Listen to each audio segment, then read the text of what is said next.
Bible in Basic English. The Second Book of Kings. Chapter 1. After the death of Ahab, Moab made itself free from the authority of Israel. Now Ahaziah had a fall from the window of his room in Samaria, and was ill. And he sent men, and said to them, "Put a question to Baal-zebub, the god of Ekron, about the outcome of my disease, to see if I will get well or not." But the angel of the Lord said to Elijah the Tishbite, "Go now, and, meeting the men sent by the king of Samaria, say to them, Is it because there is no God in Israel, that you are going to get directions from Baal-zebub, the god of Ekron? Give ear then to the words of the Lord. You will never again get down from the bed onto which you have gone up, but death will certainly come to you." Then Elijah went away. And the men he had sent came back to the king, and he said to them, "Why have you come back?" And they said to him, "On our way we had a meeting with a man who said, 'Go back to the king who sent you and say to him, The Lord says, Is it because there is no God in Israel that you sent to put a question to Baal-zebub, the god of Ekron? For this reason, you will not come down from the bed onto which you have gone up, but death will certainly come to you." And he said to them, "What sort of a man was it who came and said these words to you?" And they said in answer, "He was a man clothed in a coat of hair, with a leather band about his body." Then he said, "It is Elijah the Tishbite." Then the king sent to him a captain of 50 with his 50 men, and he went up to him where he was seated on the top of a hill, and said to him, "O man of God, the king has said, 'Come down.'" And Elijah in answer said to the captain of 50, "If I am a man of God, may fire come down from heaven on you and on your 50 men, and put an end to you." Then fire came down from heaven and put an end to him and his 50 men. Then the king sent another captain of 50 with his 50 men, and he said to Elijah, "O man of God, the king says, 'Come down quickly.'" And Elijah in answer said, "If I am a man of God, may fire come down from heaven on you and on your 50 men, and put an end to you." And the fire of God came down from heaven, and put an end to him and his 50 men. Then he sent a third captain of 50 with his 50 men, and the third captain of 50 went up, and falling on his knees before Elijah, requesting mercy of him, said, "O man of God, let my life and the life of these your 50 servants be of value to you." For fire came down from heaven and put an end to the first 2 captains of 50 and their 50s, but now let my life be of value in your eyes. Then the angel of the Lord said to Elijah, "Go down with him. Have no fear of him." So he got up and went down with him to the king. And he said to him, "This is the word of the Lord, because you sent men to put a question to Baal-zebub, the god of Ekron. For this reason you will never again get down from the bed onto which you have gone up, but death will certainly come to you." So death came to him, as the Lord had said by the mouth of Elijah. And Jehoram became king in his place in the 2nd year of the rule of Jehoram, son of Jehoshaphat, king of Judah, because he had no son. Now the rest of the acts of Ahaziah, are they not recorded in the book of the history of the kings of Israel? Chapter 2. Now when the Lord was about to take Elijah up to heaven in a great wind, Elijah went with Elisha from Gilgal. And Elijah said to Elisha, "Come no farther, for the Lord has sent me to Bethel." But Elisha said, "As the Lord is living and as your soul is living, I will not be parted from you." So they went down to Bethel. And at Bethel the sons of the prophets came out to Elisha and said, "Has it been made clear to you that the Lord is going to take away your master from over you today?" And he said, "Yes, I have knowledge of it, say no more." Then Elijah said to him, "Come no farther, for the Lord has sent me to Jericho." But he said, "As the Lord is living and as your soul is living, I will not be parted from you." So they went on to Jericho. And at Jericho the sons of the prophets came up to Elisha and said to him, "Has it been made clear to you that the Lord is going to take away your master from over you today?" And he said in answer, "Yes, I have knowledge of it, say no more." Then Elijah said to him, "Come no farther, for the Lord has sent me to Jordan." But he said, "As the Lord is living and as your soul is living, I will not be parted from you." So they went on together. And 50 men of the sons of the prophets went out and took their places facing them a long way off, while the two of them were by the edge of Jordan. Then Elijah took off his robe, and, rolling it up, gave the water a blow with it, and the waters were parted, flowing back this way and that, so that they went over on dry land. And when they had come to the other side, Elijah said to Elisha, "Say what you would have me do for you before I am taken from you." And Elisha said, "Be pleased to let a special measure of your spirit be on me."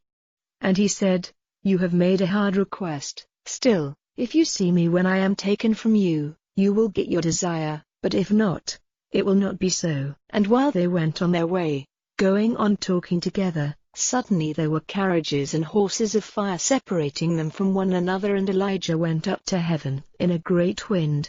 And when Elisha saw it, he gave a cry, my father, the carriages of Israel and its horsemen." And he saw him no longer, and he was full of grief. Then he took up Elijah's robe, which had been dropped from him, and went back till he came to the edge of Jordan. And he took Elijah's robe, which had been dropped from him, and giving the water a blow with it, said, "Where is the Lord, the God of Elijah?" And at his blow the waters were parted this way and that, and Elisha went over. And when the sons of the prophets who were facing him at Jericho saw him, they said, "The spirit of Elijah is resting on Elisha." And they came out to him, and went down on the earth before him. And they said, "Your servants have with us here 50 strong men, be pleased to let them go in search of Elijah, for it may be that the Spirit of the Lord has taken him up and put him down on some mountain or in some valley." But he said, "Do not send them." But when they kept on requesting him, he was shamed and said, "Send, then." So they sent 50 men, but after searching for 3 days, they came back without having seen him. And they came back to him while he was still at Jericho, and he said to them, "Did I not say to you, go not?" Now the men of the town said to Elisha, "You see that the position of this town is good, but the water is bad, causing the young of the cattle to come to birth dead." So he said, "Get me a new vessel, and put salt in it," and they took it to him. Then he went out to the spring from which the water came, and put salt in it, and said, "The Lord says, now I have made this water sweet, no longer will it be death-giving or unfertile." And the water was made sweet again to this day, as Elisha said. Then from there he went up to Bethel, and on his way, some little boys came out from the town and made sport of him, crying, "Go up, old no-hair! Go up, old no-hair!" And turning back, he saw them, and put a curse on them in the name of the Lord. And 2 she-bears came out of the wood and put 42 of the children to death. From there he went to Mount Carmel, and came back from there to Samaria. Chapter 3. And Jehoram, the son of Ahab, became king over Israel and Samaria in the 18th year of the rule of Jehoshaphat, king of Judah, and he was king for 12 years. He did evil in the eyes of the Lord, but not like his father and his mother, for he put away the stone pillar of Baal which his father had made. But still he did the same sins which Jeroboam, the son of Nebat, did and made Israel do. He went on in them. Now Mesha, king of Moab, was a sheep farmer, and he gave regularly to the king of Israel the wool from 100,000 lambs and 100,000 sheep. But when Ahab was dead, the king of Moab got free from the authority of the king of Israel. At that time, King Jehoram went out from Samaria and got all Israel together in fighting order. And he sent to Jehoshaphat, king of Judah, saying, "The king of Moab has got free from my authority. Will you go with me to make war on Moab?" And he said, "I will go with you. I am as you are, my people as your people, and my horses as your horses." And he said, "Which way are we to go?" And he said in answer, "By the wasteland of Edom." So the king of Israel went with the king of Judah and the king of Edom by a roundabout way for 7 days, and there was no water for the army or for the beasts they had with them. And the king of Israel said, "Here is trouble, for the Lord has got these 3 kings together to give them into the hands of Moab." But Jehoshaphat said, "Is there no prophet of the Lord here, through whom we may get directions from the Lord?" And one of the king of Israel's men said in answer, "Elisha, the son of Shaphat, is here, who was servant to Elijah." And Jehoshaphat said, "The word of the Lord is with him." So the king of Israel and Jehoshaphat and the king of Edom went down to him. But Elisha said to the king of Israel, "What have I to do with you? Go to the prophets of your father and your mother." And the king of Israel said, "No, for the Lord has got these 3 kings together to give them up into the hands of Moab." Then Elisha said, "By the life of the Lord of armies whose servant I am, if it was not for the respect I have for Jehoshaphat, king of Judah, I would not give a look at you, or see you. But now, get me a player of music, and it will come about that while the man is playing, the hand of the Lord will come on me and I will give you the word of the Lord." And they got a player of music, and while the man was playing, the hand of the Lord was on him. And he said, "The Lord says, I will make this valley full of water holes. For the Lord says, though you see no wind or rain, the valley will be full of water, and you and your armies and your beasts will have drink. And this will be only a small thing to the Lord. In addition he will give the Moabites into your hands. And you are to put every walled town to destruction, cutting down every good tree, and stopping up every water spring, and making all the good land rough with stones." Now in the morning, about the time when the offering was made, they saw water flowing from the direction of Edom till the country was full of water. Now all Moab, hearing that the kings had come to make war against them, got together all who were able to take up arms and went forward to the edge of the country. And early in the morning they got up, when the sun was shining on the water, and they saw the water facing them as red as blood. Then they said, "This is blood. It is clear that destruction has come on the kings. They have been fighting one another. Now come, Moab, let us take their goods." But when they came to the tents of Israel, the Israelites came out and made a violent attack on the Moabites, so that they went in flight before them.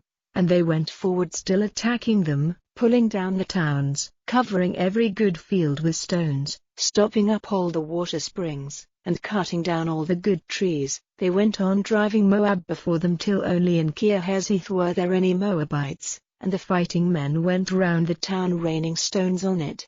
And when the king of Moab saw that the fight was going against him, he took with him 700 men armed with swords, with the idea of forcing a way through to the king of Aram, but they were not able to do so. Then he took his oldest son, who would have been king after him, offering him as a burnt offering on the wall. So there was great wrath against Israel, and they went away from him, back to their country. Chapter 4. Now a certain woman, the wife of one of the sons of the prophets, came crying to Elisha and said, "Your servant my husband is dead, and to your knowledge he was a worshipper of the Lord, but now, the creditor has come to take my 2 children as servants in payment of his debt." Then Elisha said to her, "What am I to do for you? Say now, what have you in the house?" And she said, "Your servant has nothing in the house but a pot of oil." Then he said, "Go out to all your neighbors and get vessels, a very great number of them. Then go in, and, shutting the door on yourself and your sons, put oil into all these vessels, putting on one side the full ones."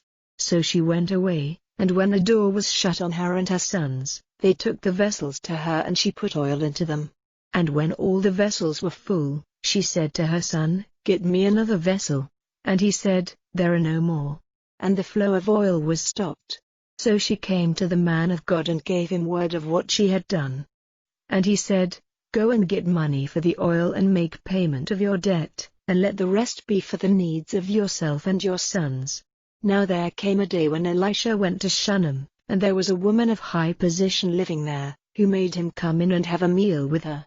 And after that, every time he went by, he went into her house for a meal.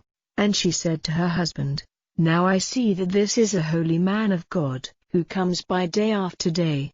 So let us make a little room on the wall, and put a bed there for him, and a table and a seat and a light, so that when he comes to us, he will be able to go in there." Now one day, when he had gone there, he went into the little room and took his rest there. And he said to Gehazi, his servant, "Send for this Shunammite." So in answer to his voice she came before him. And he said to him, "Now say to her, see, you have taken all this trouble for us. What is to be done for you? Will you have any request made for you to the king or the captain of the army?" But she said, "I am living among my people." So he said, What then is to be done for her? And Gehazi made answer, Still there is this, she has no son and her husband is old. Then he said, Send for her. And in answer to his voice she took her place in the door. And Elisha said, At this time in the coming year you will have a son in your arms. And she said, No, my lord, O man of God, do not say what is false to your servant. Then the woman became with child and gave birth to a son at the time named, in the year after, as Elisha had said to her. Now one day, when the child was older, he went out to his father to where the grain was being cut. And he said to his father, My head, my head. And the father said to a servant, Take him into his mother. And he took him into his mother, and she took him on her knees and kept him there till the middle of the day, when his life went from him.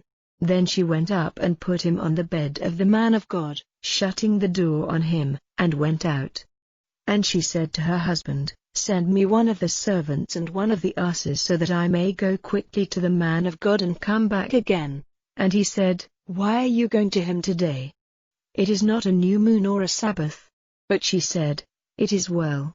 Then she made the ass ready and said to her servant, Keep driving on, do not make a stop without orders from me. So she went, and came to Mount Carmel, to the man of God. And when the man of God saw her coming in his direction, he said to Gehazi, his servant, See, there is the Shunammite, go quickly to her, and on meeting her say to her, Are you well? And your husband and the child, are they well? And she said in answer, All is well. And when she came to where the man of God was on the hill, she put her hands round his feet, and Gehazi came near with the purpose of pushing her away, but the man of God said, Let her be, for her soul is bitter in her. And the Lord has kept it secret from me, and has not given me word of it. Then she said, Did I make a request to my Lord for a son? Did I not say, Do not give me false words? Then he said to Gehazi, Make yourself ready, and take my stick in your hand, and go. If you come across anyone on the way, give him no blessing, and if anyone gives you a blessing, give him no answer. And put my stick on the child's face. But the mother of the child said, As the Lord is living and as your soul is living, I will not go back without you. So he got up and went with her. And Gehazi went on before them and put the stick on the child's face, but there was no voice, and no one gave attention. So he went back, and meeting him gave him the news, saying, The child is not awake. And when Elisha came into the house he saw the child dead, stretched on his bed. So he went in, and shutting the door on the two of them, made prayer to the Lord. Then he got up on the bed, stretching himself out on the child, and put his mouth on the child's mouth, his eyes on his eyes and his hands on his hands, and the child's body became warm. Then he came back, and after walking once through the house and back, he went up, stretching himself out on the child 7 times, and the child's eyes became open. And he gave orders to Gehazi, and said, Send for the Shunammite. And she came in answer to his voice. And he said, Take up your son. And she came in, and went down on her face to the earth at his feet. Then she took her son in her arms and went out. And Elisha went back to Gilgal. Now there was very little food in the land, and the sons of the prophets were seated before him. And he said to his servant, Put the great pot on the fire, and make soup for the sons of the prophets. And one went out into the field to get green plants and saw a vine of the field, and pulling off the fruit of it till the fold of his robe was full, he came back and put the fruit, cut up small, into the pot of soup, having no idea what it was. Then they gave the men soup from the pot. And while they were drinking the soup, they gave a cry, and said, O man of God, there is death in the pot, and they were not able to take any more food. But he said, Get some meal. And he put it into the pot, and said, Now give it to the people so that they may have food. And there was nothing bad in the pot. Now a man came from Baal-Shalisha with an offering of firstfruits for the man of God, 20 barley cakes and garden fruit in his bag. And he said, Give these to the people for food. But his servant said, How am I to put this before 100 men? But he said, Give it to the people for food, for the Lord says, There will be food for them and some over. So he put it before them, and they had a meal, and there was more than enough, as the Lord had said. Chapter 5. Now Naaman, chief of the army of the king of Aram, was a man of high position with his master, and greatly respected, because by him the Lord had given salvation to Aram, but he was a leper. Now the Arameans had gone out in bands, and taken prisoner from Israel a little girl, who became servant to Naaman's wife. And she said to her master's wife, "If only my lord would go to the prophet in Samaria, he would make him well." And someone went and said to his lord, "This is what the girl from the land of Israel says." So the king of Aram said, "Go then, and I will send a letter to the king of Israel." And he went, taking with him 10 talents of silver and 6,000 shekels of gold, and 10 changes of clothing. And he took the letter to the king of Israel, in which the king of Aram had said, "See, I have sent my servant Naaman to you to be made well, for he is a leper." But the king of Israel, after reading the letter, was greatly troubled and said, "Am I God, to give death and life? Why does this man send a leper to me to be made well? Is it not clear that he is looking for a cause of war?" Now Elisha, the man of God, hearing that the king of Israel had done this, sent to the king, saying, "Why are you troubled? Send the man to me, so that he may see that there is a prophet in Israel." So Naaman, with all his horses and his carriages, came to the door of Elisha's house. And Elisha sent a servant to him, saying, "Go to Jordan, and after washing 7 times in its waters your flesh will be well again and you will be clean." But Naaman was angry and went away and said, "I had the idea that he would come out to see such an important person as I am, and make prayer to the Lord his God, and with a wave of his hand over the place make the leper well. Are not Abana and Pharpar, rivers of Damascus, better than all the waters of Israel? May I not be washed in them and become clean?" So turning, he went away in wrath. Then his servants came to him and said, "If the prophet had given you orders to do some great thing, would you not have done it? How much more then, when he says to you, 'Be washed and become clean'?" Then he went down 7 times into the waters of Jordan, as the man of God had said, and his flesh became like the flesh of a little child again, and he was clean. Then he went back to the man of God, with all his train, and, taking his place before him, said, "Now I am certain that there is no God in all the earth, but only in Israel. Now then, take an offering from me." But he said, "By the life of the Lord whose servant I am, I will take nothing from you." And he did his best to make him take it, but he would not. Then Naaman said, "If you will not, then let there be given to your servant as much earth as 2 beasts are able to take on their backs, because from now on, your servant will make no offering or burnt offering to other gods, but only to the Lord. But may your servant have the Lord's forgiveness for this one thing, when my master goes into the house of Rimmon for worship there, supported on my arm, and my head is bent in the house of Rimmon. When his head is bent in the house of Rimmon, may your servant have the Lord's forgiveness for this thing." And he said to him, "Go in peace." And he went from him some distance. But Gehazi, the servant of Elisha, the man of God, said, "Now my master has taken nothing from Naaman, this Aramean, of what he would have given him. By the living Lord, I will go after him and get something from him." So Gehazi went after Naaman. And when Naaman saw him running after him, he got down from his carriage and went back to him and said, "Is all well?" And he said, "All is well, but my master has sent me, saying, Even now, 2 young men of the sons of the prophets have come to me from the hill country of Ephraim. Will you give me a talent of silver and 2 changes of clothing for them?" And Naaman said, "Be good enough to take 2 talents. And forcing him to take them, he put 2 talents of silver in 2 bags, with 2 changes of clothing, and gave them to his 2 servants to take before him. When he came to the hill, he took them from their hands, and put them away in the house, and he sent the men away, and they went. Then he came in and took his place before his master. And Elisha said to him, "Where have you come from, Gehazi?" And he said, "Your servant went nowhere." And he said to him, "Did not my heart go with you, when the man got down from his carriage and went back to you? Is this a time for getting money, and clothing, and olive gardens and vine gardens, and sheep and oxen, and men servants and women servants?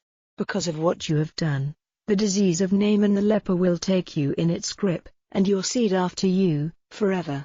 And he went out from before him a leper as white as snow. Chapter 6. Now the sons of the prophets said to Elisha, "There is not room enough for us in the place where we are living under your care, so let us go to Jordan, and let everyone get to work cutting boards, and we will make a living place for ourselves there." And he said to them, "Go, then." And one of them said, "Be pleased to go with your servants." And he said, "I will go." So he went with them. And when they came to Jordan, they got to work cutting down trees. But one of them, while cutting a board, let the head of his axe go into the water, and he gave cry, and said, "This is a bad business, my master, for it is another's." And the man of God said, "Where did it go in?" And when he saw the place where it had gone into the water, cutting a stick, he put it into the water, and the iron came up to the top of the water. Then he said, "Take it up." So he put out his hand and took it. At that time the king of Aram was making war against Israel, and he had a meeting with the chiefs of his army and said, "I will be waiting in secret in some named place." And the man of God sent to the king of Israel, saying, "Take care to keep away from that place, for the Arameans are waiting there in secret." So the king of Israel sent to the place where the man of God had said there was danger, and kept clear of it more than once. And at this, the mind of the king of Aram was greatly troubled, and he sent for his servants and said to them, "Will you not make clear to me which of us is helping the king of Israel?" And one of them said, "Not one of us, my lord king, but Elisha, the prophet in Israel, gives the king of Israel news of the words you say even in your bedroom." Then he said, "Go and see where he is, so that I may send and get him." And news came to him that he was in Dothan. So he sent there horses and carriages and a great army, and they came by night, circling the town.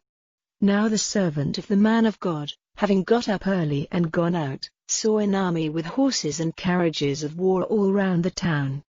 And the servant said to him, "O my master, what are we to do?"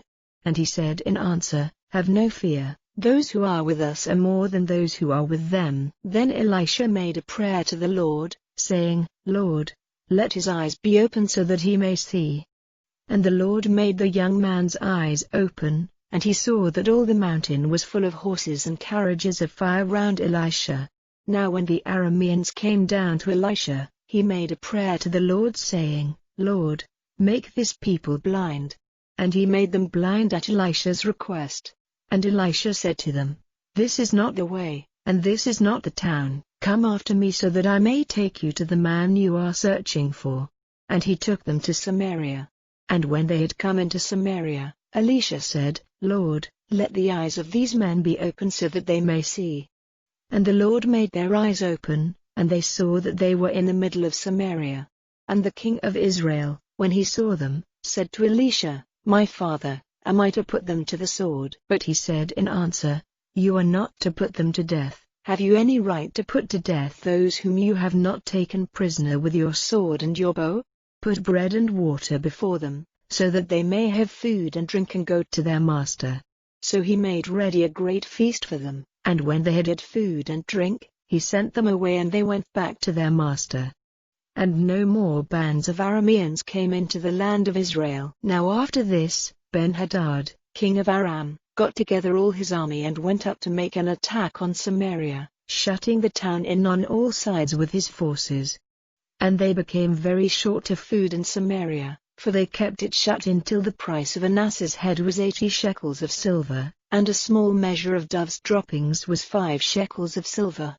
And when the king of Israel was going by on the wall, a woman came crying out to him, and said, "Help, my lord king." And he said, "If the Lord does not give you help, where am I to get help for you? From the grain floor or the grape crusher?" And the king said to her, "What is troubling you?" And she said in answer, "This woman said to me, 'Give your son to be our food today, and we will have my son tomorrow.' So, boiling my son, we had a meal of him, and on the day after I said to her, 'Now give your son for our food,' but she has put her son in a secret place." Then the king, hearing what the woman said, took his robes in his hands, violently parting them, and, while he was walking on the wall, the people, looking, saw that under his robe he had haircloth on his flesh. Then he said, "May God's punishment come on me if Elisha, the son of Shaphat, keeps his head on his body after this day." But Elisha was in his house, and the responsible men were seated there with him, and before the king got there, Elisha said to those who were with him, "Do you see how this cruel and violent man has sent to take away my life?" While he was still talking to them, the king came down and said, "This evil is from the Lord. Why am I to go on waiting any longer for the Lord?" Chapter 7. Then Elisha said, "Give ear to the word of the Lord. The Lord says, tomorrow, about this time, a measure of good meal will be offered for the price of a shekel and 2 measures of barley for a shekel, in the marketplace of Samaria." Then the captain whose arm was supporting the king said to the man of God, "Even if the Lord made windows in heaven, would such a thing be possible?" And he said, "Your eyes will see it, but you will not have a taste of the food." Now there were 4 lepers seated at the doorway into the town, and they said to one another, "Why are we waiting here for death?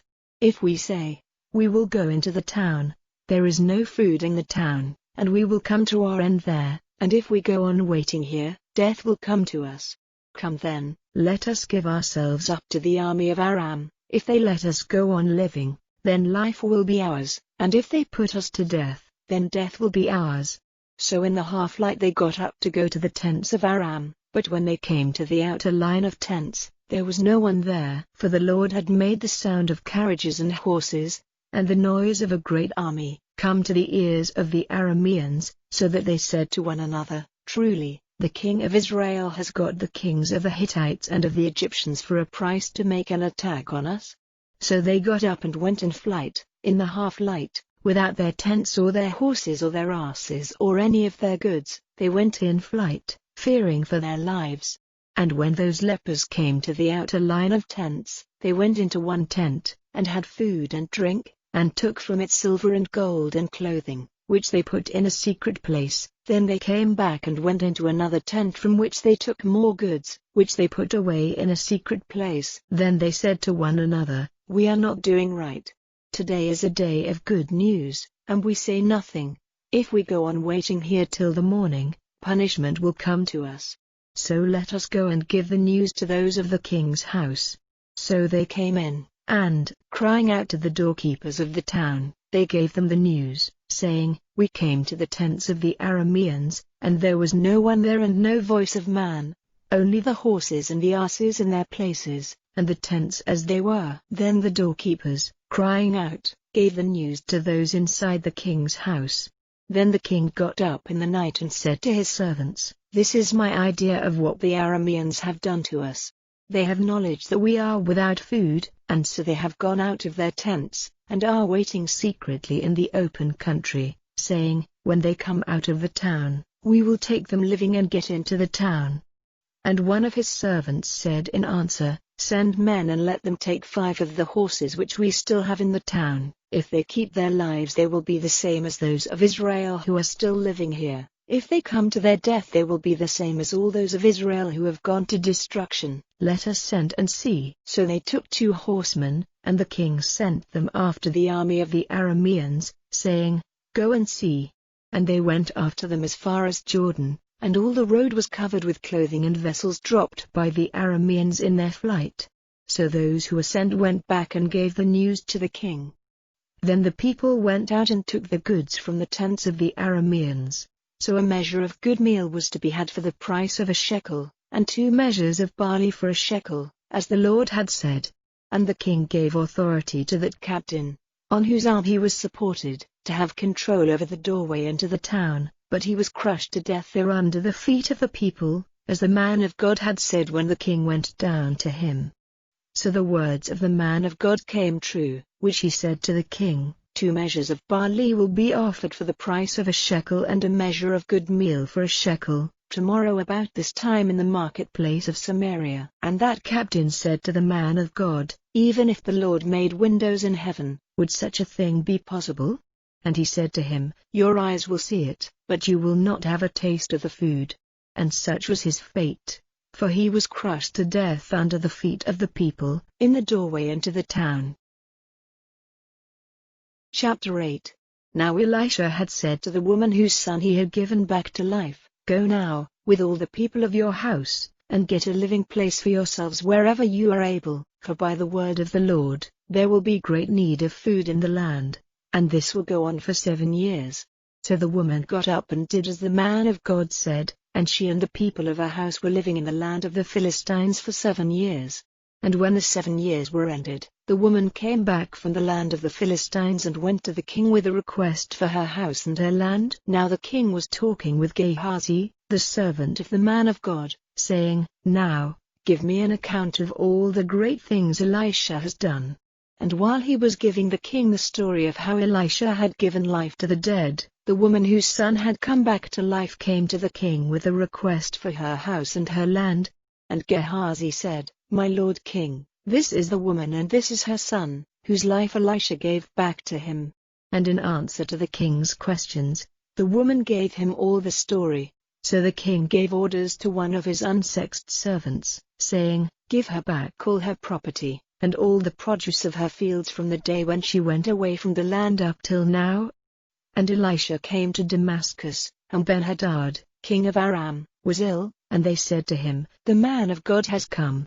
Then the king said to Hazael, Take an offering with you, and go to see the man of God and get directions from the Lord by him, saying, Am I going to get better from my disease? So Hazael went to see him, taking with him 40 camels with offerings on their backs of every sort of good thing from Damascus. And when he came before him, he said, Your son Ben-Hadad, king of Aram, has sent me to you, saying, Will I get better from this disease?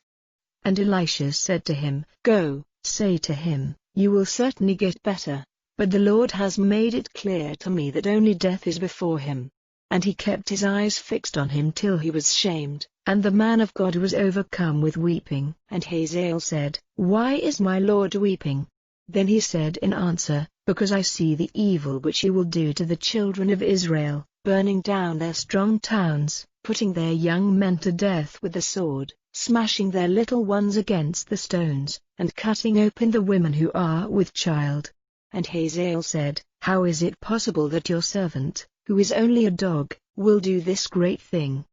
And Elisha said, The Lord has made it clear to me that you will be king over Aram. Then he went away from Elisha and came in to his master, who said to him, What did Elisha say to you? And his answer was, He said that you would certainly get well. Now on the day after, Hazael took the bed cover, and making it wet with water, put it over Ben-Hadad's face, causing his death, and Hazael became king in his place. In the 5th year of Joram, the son of Ahab, king of Israel, Jehoram, the son of Jehoshaphat, king of Judah, became king. He was 32 years old when he became king, and he was ruling in Jerusalem for 8 years. He went in the ways of the kings of Israel, as the family of Ahab did, for the daughter of Ahab was his wife, and he did evil in the eyes of the Lord. But it was not the Lord's purpose to send destruction on Judah, because of David his servant, to whom he had given his word that he would have a light forever. In his time, Edom made themselves free from the rule of Judah, and took a king for themselves. Then Joram went over to Zair, with all his war carriages, and made an attack by night on the Edomites, whose forces were all round him, and the captains of the war carriages, and the people went in flight to their tents. So Edom made themselves free from the rule of Judah to this day. And at the same time, Lebanon made itself free. Now the rest of the acts of Joram, and all he did, are they not recorded in the book of the history of the kings of Judah? And Joram went to rest with his fathers and was put into the earth with his fathers in the town of David, and Ahaziah his son became king in his place. In the 12th year that Joram, the son of Ahab, was king of Israel, Ahaziah, the son of Jehoram, king of Judah, became king. Ahaziah was 22 years old when he became king, and he was ruling in Jerusalem for 1 year. His mother's name was Athaliah, the daughter of Omri, king of Israel. He went in the ways of the family of Ahab, and did evil in the eyes of the Lord as the family of Ahab did, for he was a son-in-law of the family of Ahab. He went with Joram, the son of Ahab, to make war on Hazael, king of Aram, at Ramoth-Gilead, and Joram was wounded by the Arameans. So King Joram went back to Jezreel to get well from the wounds which the bowmen have given him at Ramah, when he was fighting against Hazael, king of Aram. And Ahaziah, the son of Jehoram, king of Judah, went down to see Joram, the son of Ahab, in Jezreel, because he was ill. Chapter 9. And Elisha the prophet sent for one of the sons of the prophets, and said to him, Make yourself ready for a journey, and take this bottle of oil in your hand, and go to Ramoth-Gilead. And when you get there, go in search of Jehu, the son of Jehoshaphat, the son of Nimshi, and go in and make him get up from among his brothers, and take him to an inner room. Then take the bottle and put the oil on his head, and say, The Lord says, I have put the holy oil on you to make you king over Israel. Then, opening the door, go in flight, without waiting. So the young prophet went to Ramoth-Gilead. And when he came, he saw the captains of the army seated together, and he said, I have something to say to you, O captain. And Jehu said, To which of us? And he said, To you, O captain. And he got up and went into the house. Then he put the holy oil on his head and said to him, The Lord, the God of Israel, says, I have made you king over the people of the Lord, over Israel. You are to see that the family of Ahab your master is cut off, so that I may take from Jezebel payment for the blood of my servants the prophets, and for the blood of all the servants of the Lord. For the family of Ahab will come to an end, every male of Ahab's family will be cut off, he who is shut up and he who goes free in Israel.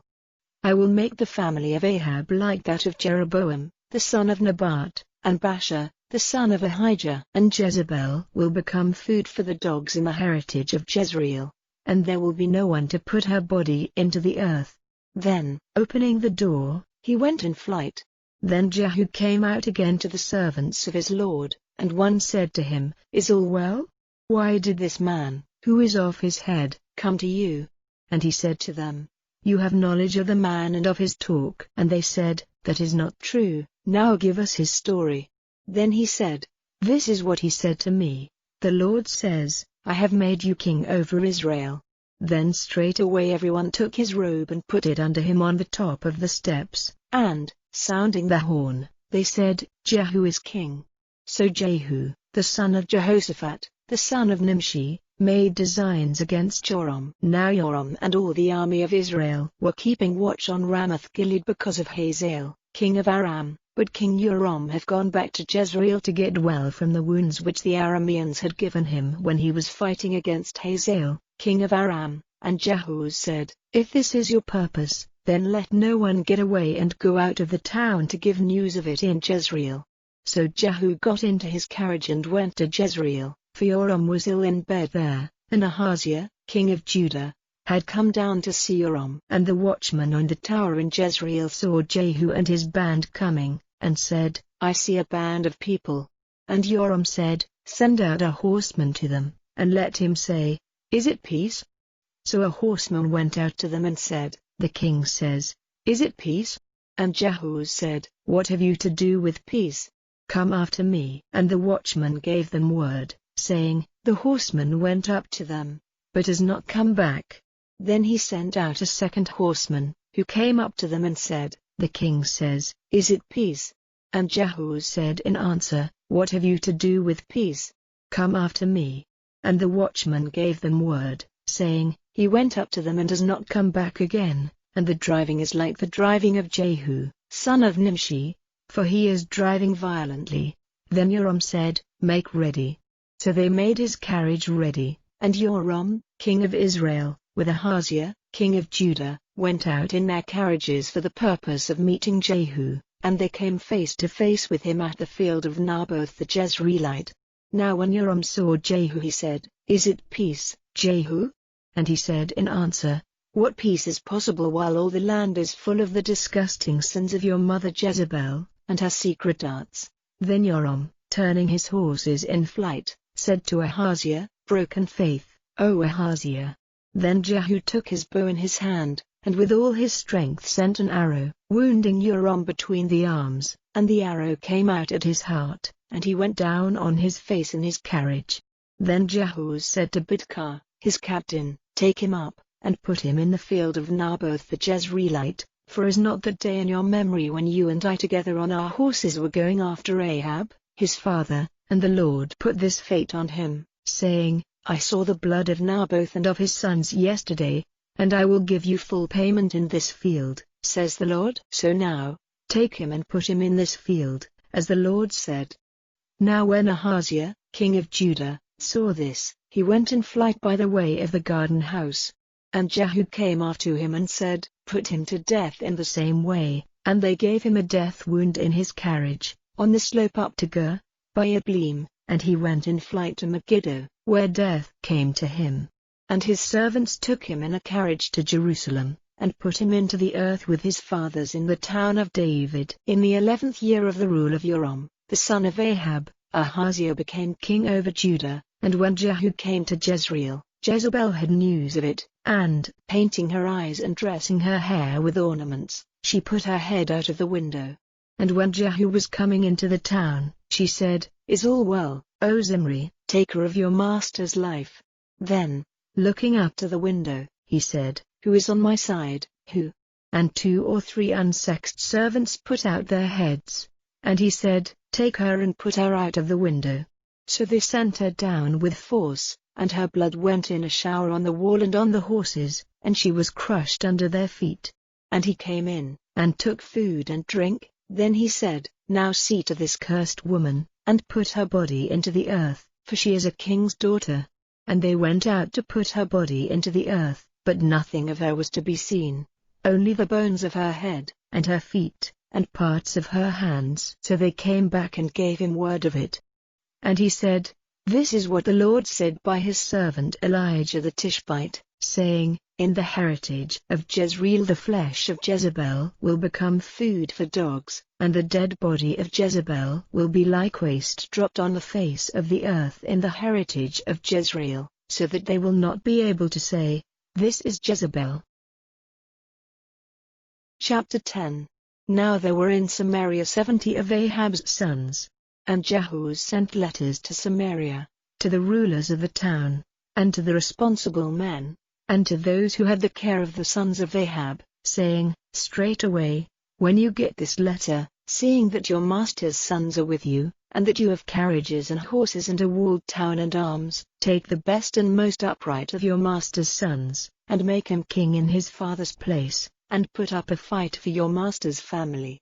But they were full of fear, and said, "The 2 kings have gone down before him, how may we keep our place?" So the controller of the king's house, with the ruler of the town, and the responsible men, and those who had the care of Ahab's sons, sent to Jehu, saying, "We are your servants and will do all your orders, we will not make any man king, do whatever seems best to you." Then he sent them a second letter, saying, "If you are on my side, and if you will do my orders, come to me at Jezreel by this time tomorrow, with the heads of your master's sons." Now the king's 70 sons were with the great men of the town, who had the care of them. And when the letter came to them, they took the king's sons and put them to death, all the 70, and put their heads in baskets and sent them to him at Jezreel. And a man came and said to him, "They have come with the heads of the king's sons." And he said, "Put them down in 2 masses at the doorway of the town till the morning." And in the morning he went out and, stopping, said to all the people there, "You are upright men. It is true that I made designs against my master, and put him to death, but who is responsible for the death of all these? You may be certain that nothing which the Lord has said about the family of Ahab will be without effect, for the Lord has done what he said by his servant Elijah." So Jehu put to death all the rest of the seed of Ahab in Jezreel, and all his relations and his near friends and his priests, till there were no more of them. Then he got up and came to Samaria. And he was at the meeting place of the keepers of sheep, by the way, when he came across the brothers of Ahaziah, king of Judah, and said, "Who are you?" And they said, "We are the brothers of Ahaziah, king of Judah. We are going down to see the children of the king and of the queen." And he said, "Take them living." So they took them living, and put them to death in the waterhole of Beth-Eked. Of the 42 men he put every one to death, and when he had gone away from there, he came across Jehonadab, the son of Rechab, and he said good day to him, and said to him, Is your heart true to mine, as mine is to yours? And Jehonadab in answer said, It is. And Jehu said, If it is, give me your hand. And he gave him his hand, and he made him come up into his carriage. And he said, Come with me and see how I am on fire for the Lord's cause. So he made him go with him in his carriage. And when he came to Samaria, he put to death all those of Ahab's family who were still in Samaria, till there were no more of them, as the Lord had said to Elijah. Then Jehu got all the people together and said to them, Ahab was Baal's servant in a small way, but Jehu will be his servant on a great scale. Now send for all the prophets of Baal and all his servants and all his priests, to come to me, let no one keep away, for I have a great offering to make to Baal. Anyone who is not present, will be put to death. This Jehu did with deceit, his purpose being the destruction of the servants of Baal. And Jehu said, Let there be a special holy meeting for the worship of Baal. So a public statement was made, and Jehu sent out through all Israel, and all the servants of Baal came, not one kept away. And they came into the house of Baal, so that it was full from end to end. And Jehu said to him who kept the robes, Get out robes for all the servants of Baal. So he got out robes for them. And Jehu, with Jehonadab, the son of Rechab, went into the house of Baal, and he said to the servants of Baal, Make a search with care, to see that no servant of the Lord is with you, but only servants of Baal. Then they went in to make offerings and burnt offerings. Now Jehu had put 80 men outside, and said to them, If any man whom I give into your hands gets away, the life of him who lets him go will be the price of his life. Then when the burnt offering was ended, straightway Jehu said to the armed men and the captains, Go in and put them to death, let not one come out. So they put them to the sword, and, pulling the images to the earth, they went into the holy place of the house of Baal. And they took out the image of Asherah from the house of Baal, and had it burned. The altar of Baal was pulled down and the house of Baal was broken up and made an unclean place, as it is to this day. So Jehu put an end to the worship of Baal in Israel. But Jehu did not keep himself from all the sins of Jeroboam, the son of Nebat, and the evil he made Israel do. The gold oxen were still in Bethel and in Dan. And the Lord said to Jehu, Because you have done well in doing what is right in my eyes and effecting all my purpose for the family of Ahab, your sons will be kings of Israel to the 4th generation. But Jehu did not take care to keep the law of the Lord with all his heart. He did not keep himself from the sin which Jeroboam did and made Israel do. In those days the Lord was angry first with Israel, and Hazael made attacks on all the land of Israel, east of Jordan, in all the land of Gilead, the Gadites and the Reubenites and the Manassites, from Aroer by the valley of the Arnon, all Gilead and Bashan. Now the rest of the acts of Jehu, and all he did, and his great power, are they not recorded in the book of the history of the kings of Israel? And Jehu went to rest with his fathers, and was put into the earth in Samaria. And Jehoahaz his son became king in his place. And the time of Jehu's rule over Israel and Samaria was 28 years. Chapter 11. Now when Athaliah, the mother of Ahaziah, saw that her son was dead, she had all the rest of the seed of the kingdom put to death. But Jehosheba, the daughter of King Joram, sister of Ahaziah, secretly took Joash, the son of Ahaziah, with the woman who took care of him, away from among the king's sons who were put to death, and put him in the bedroom, and they kept him safe from Athaliah, so that he was not put to death. And for 6 years she kept him safe in the house of the Lord, while Athaliah was ruling over the land. Then in the 7th year, Jehoiada sent for the captains of hundreds of the Carians, and the armed men, and taking them into the house of the Lord, made an agreement with them, and made them take an oath in the house of the Lord, and let them see the king's son. And he gave them orders, saying, This is what you are to do. The third part of you, who come in on the Sabbath and keep the watch of the king's house, and the 2 divisions of you, who go out on the Sabbath and keep the watch of the house of the Lord, will make a circle round the king, every man being armed, and whoever comes inside your lines is to be put to death. Keep with the king, when he goes out and when he comes in." And the captains of hundreds did as Jehoiada the priest gave them orders. Every one took with him his men, those who came in and those who went out on the Sabbath, and they came in to Jehoiada the priest. And the priest gave to the captains of hundreds the spears and body covers which had been King David's, and which were kept in the house of the Lord. Then the armed men took up their positions, every man with his instruments of war in his hand, from the right side of the house to the left, round about the altar and the house. Then he made the king's son come out, and put the crown on him and the armbands, and made him king, and put the holy oil on him, and they all, making sounds of joy with their hands, said, "Long life to the king." Now Athaliah, hearing the noise made by the people, came to the people in the house of the Lord, and looking, she saw the king in his regular place by the pillar, and the captains and the horns near him, and all the people of the land giving signs of joy and sounding the horns. Then Athaliah, violently parting her robes, gave a cry, saying, "Broken faith! Broken faith!" Then Jehoiada the priest gave orders to those who were placed in authority over the army, saying, "Take her outside the lines, and let anyone who goes after her be put to death with the sword." For he said, "Let her not be put to death in the house of the Lord." So they put their hands on her, and she went to the king's house by the doorway of the horses, and there she was put to death. And Jehoiada made an agreement between the Lord and the king and the people, that they would be the Lord's people, and in the same way between the king and the people. Then all the people of the land went to the house of Baal and had it pulled down. Its altars and images were all broken to bits, and Mattan, the priest of Baal, they put to death before the altars. And the priest put overseers over the Lord's house. Then he took the captains of hundreds, and the Carians, and the armed men, and all the people of the land, and they came down with the king from the house of the Lord, through the doorway of the armed men, to the king's house. And he took his place on the seat of the kings. So all the people of the land were glad, and the town was quiet, and they had put Athaliah to death with the sword at the king's house.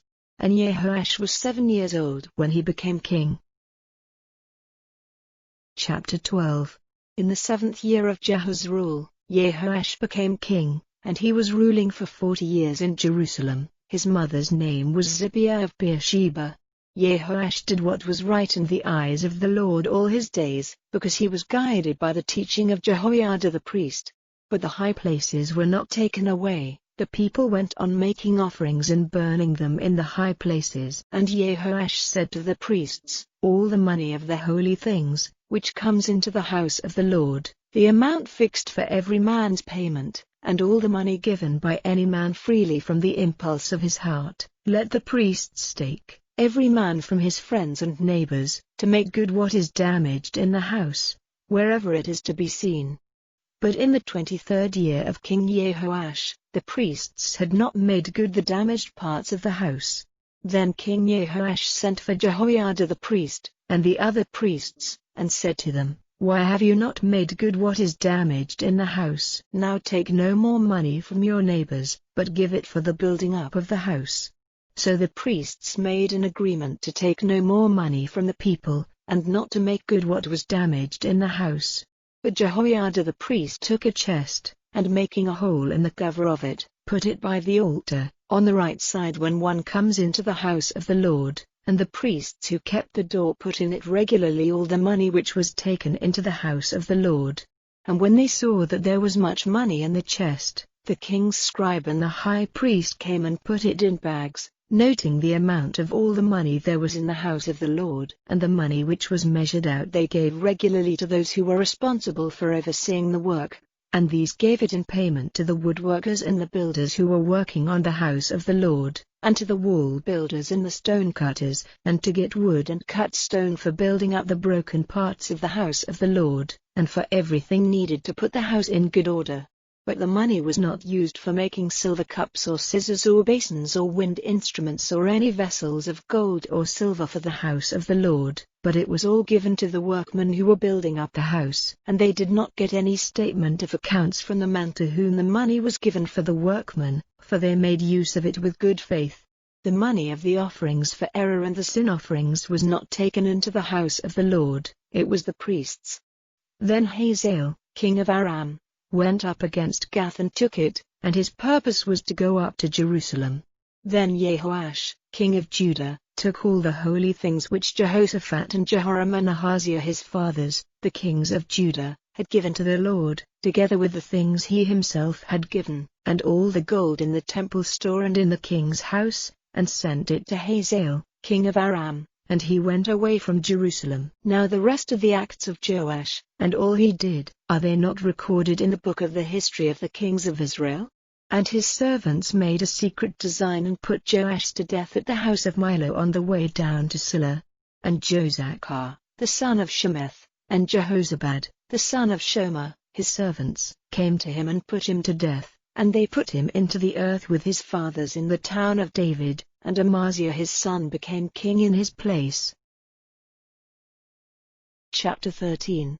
In the 23rd year of Joash, the son of Ahaziah, king of Judah, Jehoahaz, the son of Jehu, became king over Israel and Samaria, ruling for 17 years.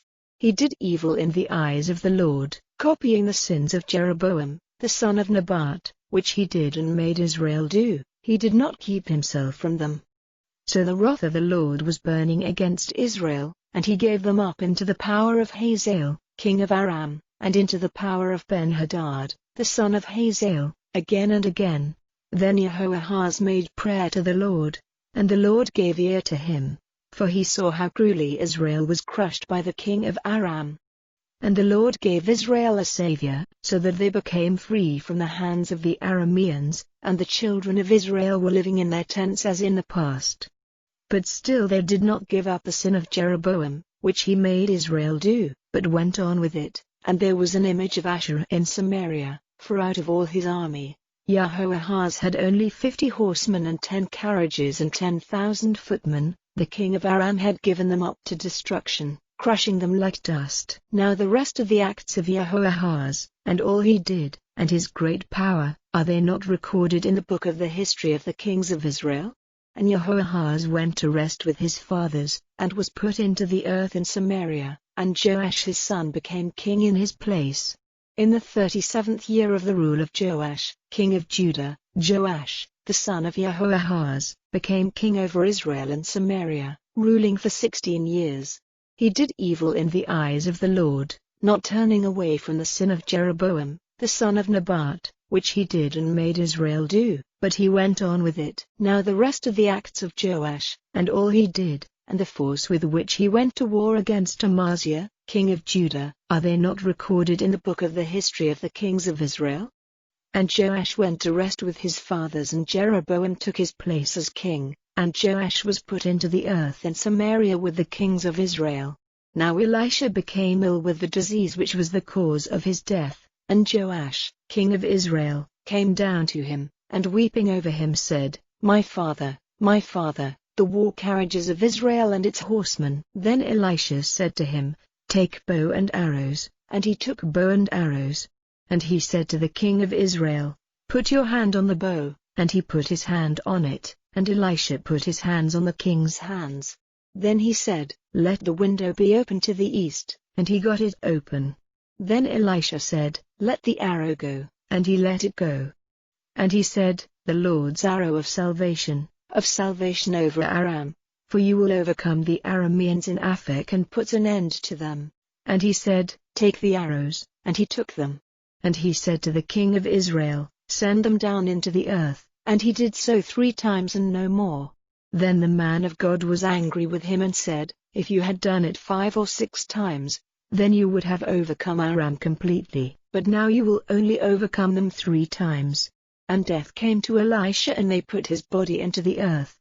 Now in the spring of the year, armed bands of Moabites frequently came, overrunning the land. And while they were putting a dead man into the earth, they saw a band coming, and they put the man quickly into the place where Elisha's body was, and the dead man, on touching Elisha's bones, came to life again, and got up on his feet. And Israel was crushed under the power of Hazael, king of Aram, all the days of Jehoahaz. But the Lord was kind to them and had pity on them, caring for them, because of his agreement with Abraham, Isaac, and Jacob. He would not put them to destruction or send them away from before his face till now. Then Hazael, king of Aram, came to his end, and Ben-Hadad his son became king in his place. And Jehoash, the son of Jehoahaz, took again from Ben-Hadad, the son of Hazael, the towns which he had taken from Jehoahaz his father in war. 3 times Jehoash overcame him and got back the towns of Israel. Chapter 14. In the 2nd year of Joash, son of Joahaz, king of Israel, Amaziah, the son of Joash, became king of Judah. He was 25 years old when he became king, and he was ruling in Jerusalem for 29 years. His mother's name was Jehoaddan of Jerusalem. He did what was right in the eyes of the Lord, though not like David his father. He did as Joash his father had done. But still the high places were not taken away. The people went on making offerings and burning them in the high places. Now when he became strong in the kingdom, straightway he put to death those servants who had taken the life of the king his father, but he did not put their children to death, for the orders of the Lord recorded in the book of the law of Moses say, the fathers are not to be put to death for the children, or the children for their fathers, but a man is to be put to death for the sin which he himself has done. He put to the sword 12,000 men of Edom in the valley of Salt, and took Selah in war, naming it Joktheel, as it is to this day. Then Amaziah sent representatives to Jehoash, the son of Jehoahaz, son of Jehu, king of Israel, saying, Come, let us have a meeting face to face. And Jehoash, king of Israel, sent to Amaziah, king of Judah, saying, The thorn tree in Lebanon sent to the cedar in Lebanon, saying, Give your daughter to my son for a wife. And a beast from the woodland in Lebanon went by, crushing the thorn under his feet. It is true that you have overcome Edom and your heart is uplifted. Let that glory be enough for you, and keep in your country. Why do you make causes of trouble, putting yourself, and Judah with you, in danger of downfall? But Amaziah gave no attention. So Jehoash, king of Israel, went up, and he and Amaziah, king of Judah, came face to face at Beth-Shemesh, which is in Judah. And Judah was overcome before Israel, so that they went in flight, every man to his tent.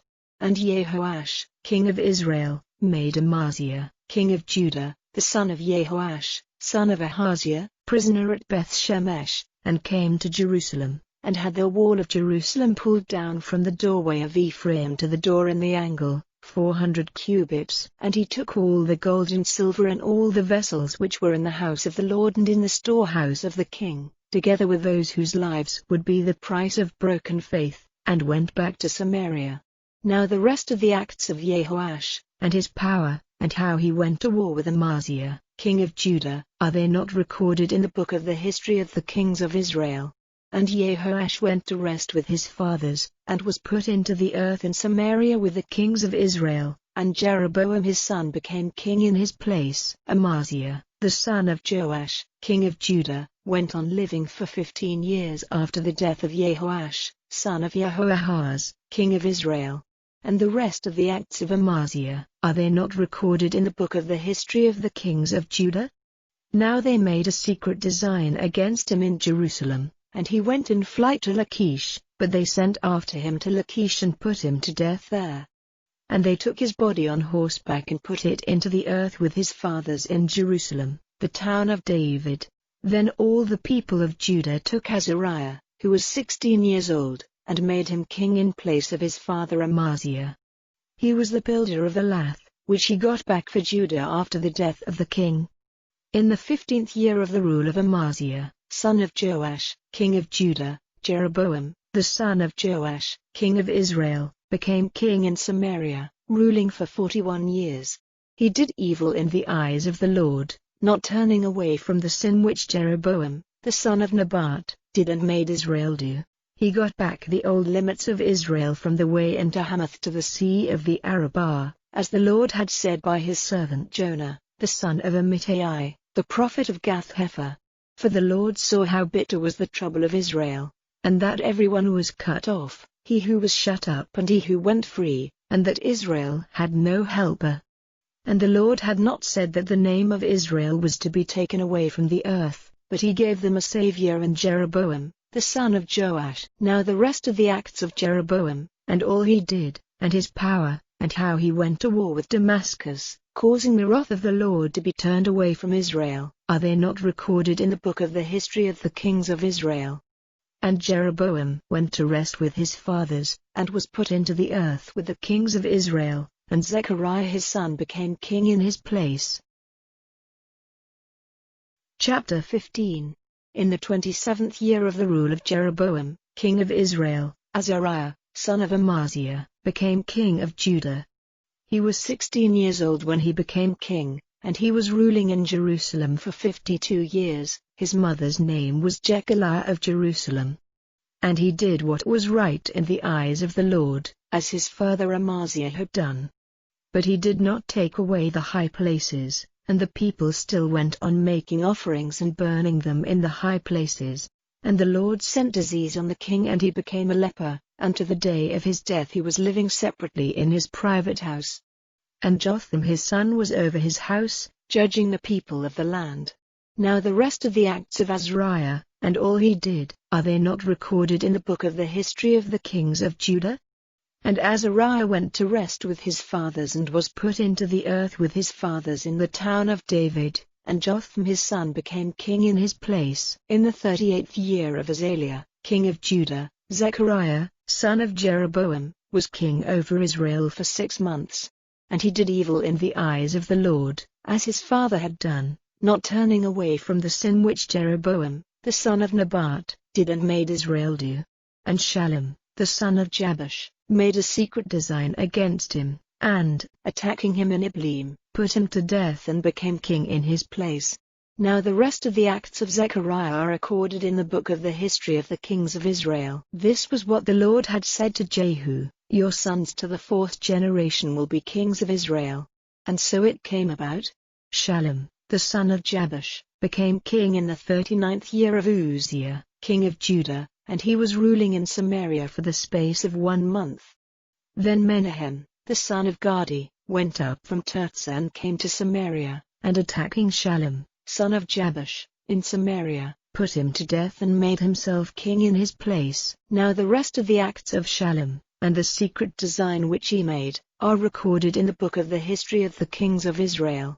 Then Menahem sent destruction on Tappuah and all the people in it, and its limits, from Tirzah, because they would not let him come in, and he had all the women who were with child cut open. In the 39th year of Azariah, king of Judah, Menahem, the son of Gadi, became king over Israel, and was ruling in Samaria for 10 years. He did evil in the eyes of the Lord. He did not keep himself from the sin which Jeroboam, the son of Nebat, did and made Israel do. In his day, Pul, the king of Assyria, came up against the land, and Menahem gave Pul 1,000 talents of silver so that he might let him keep the kingdom. And Menahem got the money from Israel, from all the men of wealth, 50 silver shekels from every man, to give to the king of Assyria. So the king of Assyria went back without stopping in the land. Now the rest of the acts of Menahem, and all he did, are they not recorded in the book of the history of the kings of Israel? And Menahem went to rest with his fathers, and Pekahiah his son became king in his place. In the 50th year of Azariah king of Judah, Pekahiah, the son of Menahem, became king over Israel and Samaria, ruling for 2 years. He did evil in the eyes of the Lord, not turning from the sin which Jeroboam, the son of Nebat, did and made Israel do. And Pekah, the son of Remaliah, his captain, made a secret design against him, attacking him in the king's great house in Samaria, and with him were 50 men of Gilead, and he put him to death and became king in his place. Now the rest of the acts of Pekahiah, and all he did, are recorded in the book of the history of the kings of Israel. In the 52nd year of Azariah, king of Judah, Pekah, the son of Remaliah, became king over Israel and Samaria, ruling for 20 years. He did evil in the eyes of the Lord, not turning from the sin which Jeroboam, the son of Nebat, did and made Israel do. In the days of Pekah, king of Israel, Tiglath-Pileser, king of Assyria, came and took Ijon and Abel Beth-Maachah and Genoa and Kadesh and Hazor and Gilead and Galilee and all the land of Naphtali, and he took the people away to Assyria. And Hoshea, the son of Elah, made a secret design against Pekah, the son of Remaliah, and, attacking him, put him to death and became king in his place, in the 20th year of Jotham, the son of Uzziah. Now the rest of the acts of Pekah, and all he did, are recorded in the book of the history of the kings of Israel. In the 2nd year of Pekah, the son of Remaliah, king of Israel, Jotham, the son of Uzziah, became king of Judah. He was 25 years old when he became king, and he was ruling for 16 years in Jerusalem, and his mother's name was Yerush, the daughter of Zadok. And he did what was right in the eyes of the Lord, as his father Uzziah had done, but he did not take away the high places, and the people still went on making offerings and burning them in the high places. He was the builder of the higher doorway of the house of the Lord. Now the rest of the acts of Jotham, and all he did, are they not recorded in the book of the history of the kings of Judah? In those days the Lord first sent against Judah, Rezin, the king of Aram, and Pekah, the son of Remaliah. And Jotham went to rest with his fathers, and was put into the earth in the town of David his father, and Ahaz his son became king in his place. Chapter 16. In the 17th year of Pekah, the son of Remaliah, Ahaz, the son of Jotham, became king of Judah. Ahaz was 20 years old when he became king. He was ruling for 16 years in Jerusalem. He did not do what was right in the eyes of the Lord his God, as David his father did. But he went in the ways of the kings of Israel, and even made his son go through the fire, copying the disgusting ways of the nations whom the Lord had sent out of the land before the children of Israel. And he made offerings, burning them in the high places and on the hills and under every green tree. Then Rezin, king of Aram, and Pekah, son of Remaliah, king of Israel, came up to Jerusalem to make war, and they made an attack on Ahaz, shutting him in, but were not able to overcome him. At that time the king of Edom got Elath back for Edom, and sent the Jews out of Elath, and the Edomites came back to Elath where they are living to this day. So Ahaz sent representatives to Tiglath-Pileser, king of Assyria, saying, I am your servant and your son, come to my help against the kings of Aram and Israel who have taken up arms against me. And Ahaz took the silver and gold which were in the house of the Lord and in the king's storehouse, and sent them as an offering to the king of Assyria. And the king of Assyria, in answer to his request, went up against Damascus and took it, and took its people away as prisoners to Kir, and put Rezin to death. Then King Ahaz went to Damascus for a meeting with Tiglath-Pileser, king of Assyria, and there he saw the altar which was at Damascus, and King Ahaz sent to Uriah the priest a copy of the altar, giving the design of it and all the details of its structure. And from the copy King Ahaz sent from Damascus, Uriah made an altar and had it ready by the time King Ahaz came back from Damascus. And when the king came from Damascus, he saw the altar, and he went up on it and made an offering on it. He made his burnt offering and his meal offering and his drink offering there, draining out the blood of his peace offerings on the altar. And the brass altar, which was before the Lord, he took from the front of the house, from between his altar and the house of the Lord, and put it on the north side of his altar. And King Ahaz gave orders to Uriah the priest, saying, Make the morning burnt offering and the evening meal offering and the king's burnt offering and meal offering, with the burnt offerings of all the people and their meal offerings and drink offerings, on the great altar, and put on it all the blood of the burnt offerings and of the beasts which are offered. But the brass altar will be for my use to get directions from the Lord.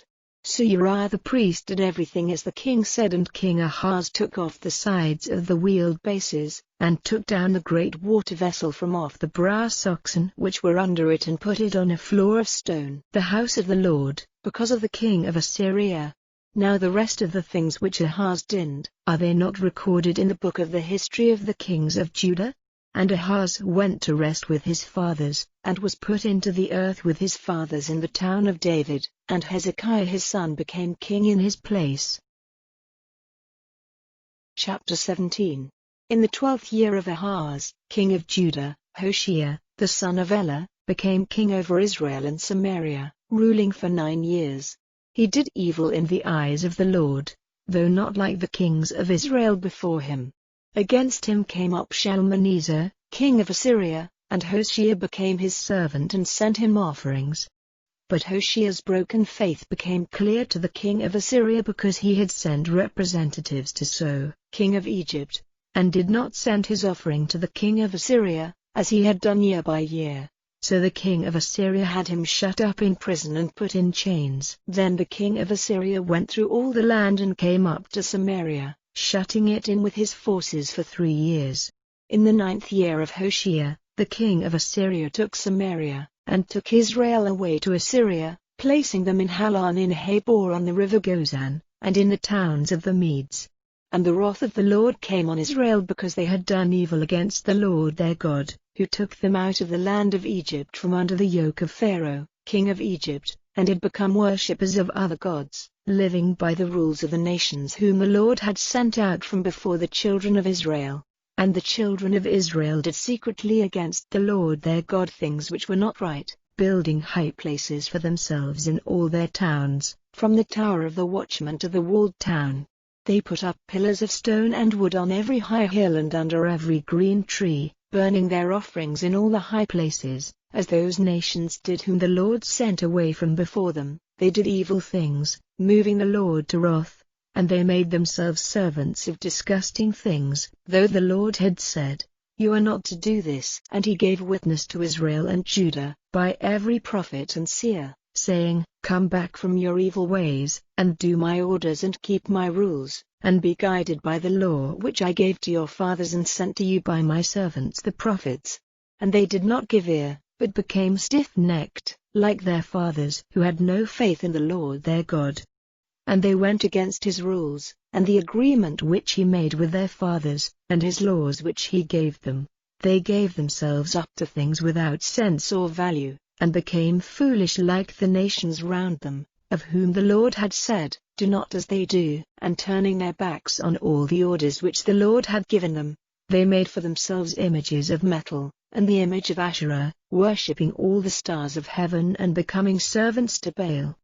And they made their sons and their daughters go through the fire, and they made use of secret arts and unnatural powers, and gave themselves up to doing evil in the eyes of the Lord, till he was moved to wrath. So the Lord was very angry with Israel, and his face was turned away from them. Only the tribe of Judah kept its place. But even Judah did not keep the orders of the Lord their God, but were guided by the rules which Israel had made. So the Lord would have nothing to do with all the offspring of Israel, and sent trouble on them, and gave them up into the hands of their attackers, till he had sent them away from before his face, for Israel was broken off from the family of David. And they made Jeroboam, the son of Nebat, king, who, driving them away from the laws of the Lord, made them do a great sin. And the children of Israel went on with all the sins which Jeroboam did. They did not keep themselves from them, till the Lord put Israel away from before his face, as he had said by all his servants the prophets. So Israel was taken away from their land to Assyria, to this day. Then the king of Assyria took men from Babylon and from Cutha and Ava and Hamath and Sepharvaim, and put them in the towns of Samaria in place of the children of Israel. So they got Samaria for their heritage, living in its towns. Now when first they were living there they did not give worship to the Lord. So the Lord sent lions among them, causing the death of some of them. So they said to the king of Assyria, "The nations whom you have taken as prisoners and put in the towns of Samaria, have no knowledge of the way of the God of the land. So he has sent lions among them, causing their death, because they have no knowledge of his way." Then the king of Assyria gave orders, saying, "Send there one of the priests whom you took away, and let him be living there and teaching the people the way of the God of the land." So one of the priests whom they had taken away as a prisoner from Samaria came back, and, living in Bethel, became their teacher in the worship of the Lord. And every nation made gods for themselves, and put them in the houses of the high places which the Samaritans had made, every nation in the towns where they were living. The men of Babylon made Succoth-Benoth, and the men of Cuth made Nergal, and the men of Hamath made Ashima. The Avites made Nibhaz and Tartak, And the Sepharvites gave their children to be burned in the fire to Adrammelech and Anamelech, the gods of Sepharvaim. So they went on worshipping the Lord, and made for themselves, from among all the people, priests for the high places, to make offerings for them in the houses of the high places. They gave worship to the Lord, but they gave honor to their gods like the nations did from whom they had been taken as prisoners. So to this day they go on in their old ways, not worshipping the Lord or keeping his orders or his ways or the law and the rule which the Lord gave to the children of Jacob, to whom he gave the name Israel. And the Lord made an agreement with them and gave them orders, saying, You are to have no other gods. You are not to give worship to them or be their servants or make them offerings, but the Lord, who took you out of the land of Egypt with his great power and his outstretched arm, he is your God, to whom you are to give worship and make offerings, and the rules and the orders and the law which he put in writing for you, you are to keep and do forever. You are to have no other gods. And you are to keep in memory the agreement which I have made with you, and you are to have no other gods. And you are to give worship to the Lord your God, for it is he who will give you salvation from the hands of all who are against you. But they gave no attention, but went on in their old way. So these nations, worshipping the Lord, still were servants to the images they had made. Their children and their children's children did the same, as their fathers did, so do they, to this day. Chapter 18. Now in the 3rd year of Hoshea, son of Elah, king of Israel, Hezekiah, the son of Ahaz, became king of Judah. He was 25 years old when he became king, ruling in Jerusalem for 29 years. His mother's name was Abi, the daughter of Zechariah. He did what was right in the eyes of the Lord as David his father had done. He had the high places taken away, and the stone pillars broken to bits, and the Asherah cut down, and the brass snake which Moses had made was crushed to powder at his order, because in those days the children of Israel had offerings burned before it, and he gave it the name Ninshtan. He had faith in the Lord, the God of Israel, so that there was no one like him among all the kings of Judah who were before him. For his heart was fixed on the Lord, not turning from his ways, and he did his orders which the Lord gave to Moses. And the Lord was with him, he did well in all his undertakings, and he took up arms against the king of Assyria and was his servant no longer. He overcame the Philistines as far as Gaza and its limits, from the tower of the watchman to the walled town. Now in the 4th year of King Hezekiah, which was the 7th year of Hoshea, son of Elah, king of Israel, Shalmaneser, king of Assyria, came up against Samaria, shutting it in with his armies. And at the end of 3 years they took it. In the 6th year of Hezekiah's rule, which was the 9th year of Hoshea, king of Israel, Samaria was taken. And the king of Assyria took Israel away as prisoners into Assyria, placing them in Halan in Habor on the river Gozan, and in the towns of the Medes, because they did not give ear to the voice of the Lord their God, but went against his agreement, even against everything ordered by Moses, the servant of the Lord. And they did not give ear to it or do it. Now in the 14th year of King Hezekiah, Sennacherib, king of Assyria, came up against all the walled towns of Judah and took them. And Hezekiah, king of Judah, sent to Lachish, to the king of Assyria, saying, I have done wrong, give up attacking me, and whatever you put on me I will undergo. And the payment he was to make was fixed by the king of Assyria at 300 talents of silver and 30 talents of gold. So Hezekiah gave him all the silver in the house of the Lord, and in the king's storehouse. And at that time Hezekiah had the gold from the doors of the Lord's house, and from the door pillars plated by him, cut off and gave it to the king of Assyria. Then the king of Assyria sent the Tartan and the Rabsaris and the Rabshakeh from Lachish to Jerusalem, to King Hezekiah, with a strong force. And they went up and came to Jerusalem, and took up their position by the stream of the higher pool, by the highway of the washerman's field. And they sent for the king, and Eliakim, the son of Hilkiah, who was over the house, and Shebna the scribe, and Joah, the son of Asaph, the recorder, came out to them. And the Rabshakeh said to them, Say now to Hezekiah, These are the words of the great king, the king of Assyria, in what are you placing your hope? You say you have a design, and strength for war, but these are only words. Now to whom are you looking for support, that you have gone against my authority? See, now, you are basing your hope on that broken rod of Egypt, which will go through a man's hand if he makes use of it for a support, for so is Pharaoh, king of Egypt, to all who put their faith in him. And if you say to me, our hope is in the Lord our God, is it not he, whose high places and altars Hezekiah has taken away, saying to Judah and Jerusalem that worship may only be given before this altar in Jerusalem?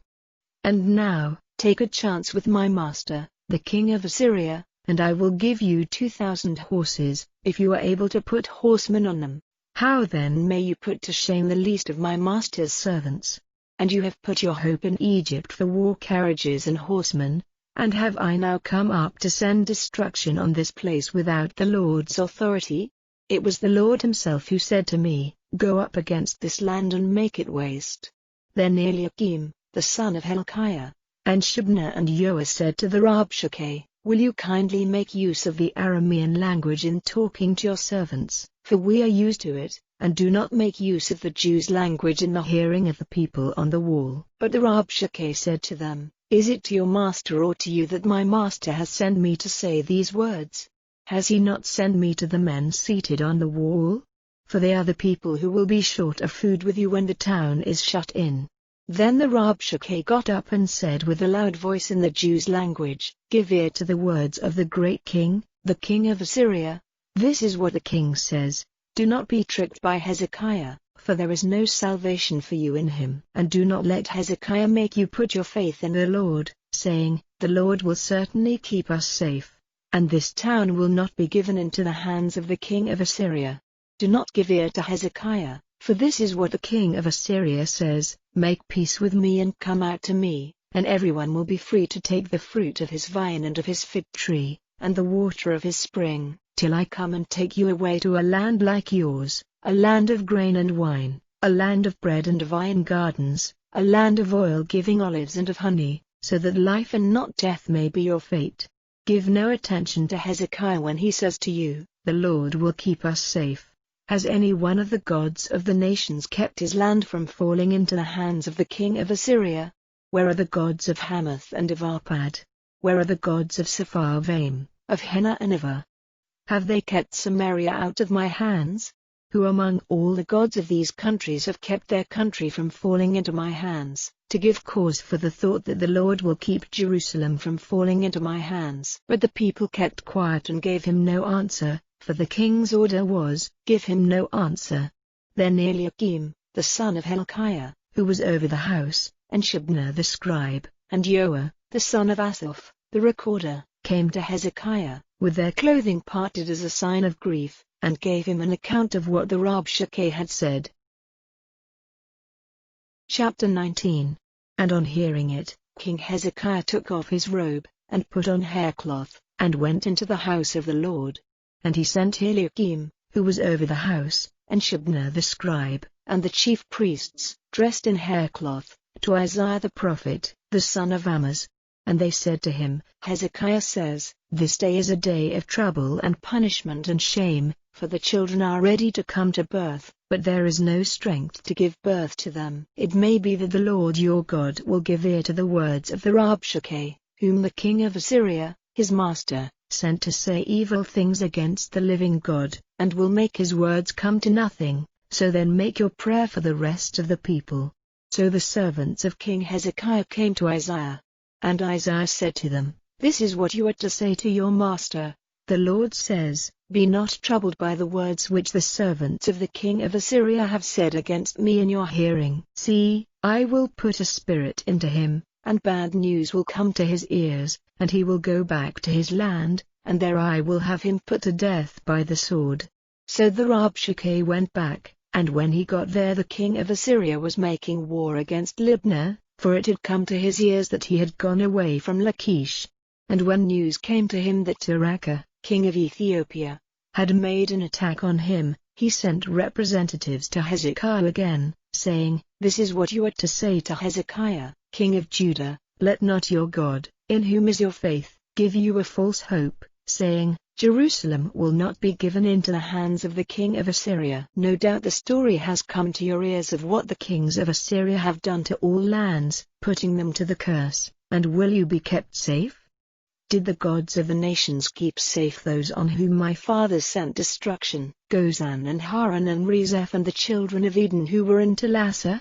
Where is the king of Hamath, and the king of Arpad, and the king of the town of Sepharvaim, of Hena and of Iva? And Hezekiah took the letter from the hands of those who had come with it, and after reading it, Hezekiah went up to the house of the Lord, opening the letter there before the Lord. And Hezekiah made his prayer to the Lord, saying, O Lord, the God of Israel, seated between the winged ones, you only are the God of all the kingdoms of the earth. You have made heaven and earth. Let your ear be turned to us, O Lord, and let your eyes be open, O Lord, and see. Take note of all the words of Sennacherib who has sent men to say evil against the living God.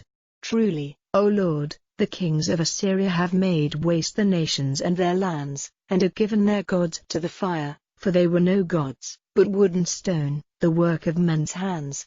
So they have given them to destruction. But now, O Lord our God, give us salvation from his hands, so that it may be clear to all the kingdoms of the earth that you and only you, O Lord, are God. Then Isaiah, the son of Amoz, sent to Hezekiah, saying, The Lord, the God of Israel, says, The prayer which you have made to me against Sennacherib, king of Assyria, has come to my ears. This is the word which the Lord has said about him, in the eyes of the virgin daughter of Zion you are shamed and laughed at, the daughter of Jerusalem has made sport of you. Against whom have you said evil and bitter things? Against whom has your voice been loud and your eyes lifted up? Even against the Holy One of Israel. You have sent your servants with evil words against the Lord, and have said, With all my war carriages I have come up to the top of the mountains, to the inmost parts of Lebanon. Its tall cedars will be cut down, and the best trees of its woods. I will come up into his highest places, into his thick woods. I have made water holes and taken their waters, and with my foot I have made all the rivers of Egypt dry. Has it not come to your ears how I did it long before, purposing it in times long past? Now I have given effect to my design, so that by you strong towns might be turned into masses of broken walls. This is why their townsmen had no power, they were broken and put to shame, they were like the grass of the field and the green plant, like grass on the housetops. But I have knowledge of your getting up and your resting, of your going out and your coming in. Because your wrath against me and your words of pride have come up to my ears, I will put my hook in your nose and my cord in your lips, and I will make you go back by the way you came. And this will be the sign to you, you will get your food this year from what comes up of itself, and in the second year from the produce of the same. And in the third year you will put in your seed and get in the grain and make vine gardens and take of their fruit. And those of Judah who are still living will again take root in the earth and give fruit. For from Jerusalem those who have been kept safe will go out, and those who are still living will go out of Mount Zion. By the fixed purpose of the Lord of armies this will be done. For this cause the Lord says about the king of Assyria, he will not come into this town, or send an arrow against it. He will not come before it with arms, or put up an earthwork against it. By the way he came he will go back, and he will not get into this town, says the Lord. For I will keep this town safe, for my honor, and for the honor of my servant David. And that night the angel of the Lord went out and put to death in the army of the Assyrians 185,000 men. And when the people got up early in the morning, there was nothing to be seen but dead bodies. So Sennacherib, king of Assyria, went back to his place at Nineveh. And it came about, when he was worshipping in the house of Nisroch his god, that his sons Adrammelech and Sharezer put him to death with the sword, and they went in flight into the land of Ararat. And Esarhaddon his son became king in his place. Chapter 20. In those days Hezekiah was ill and near death.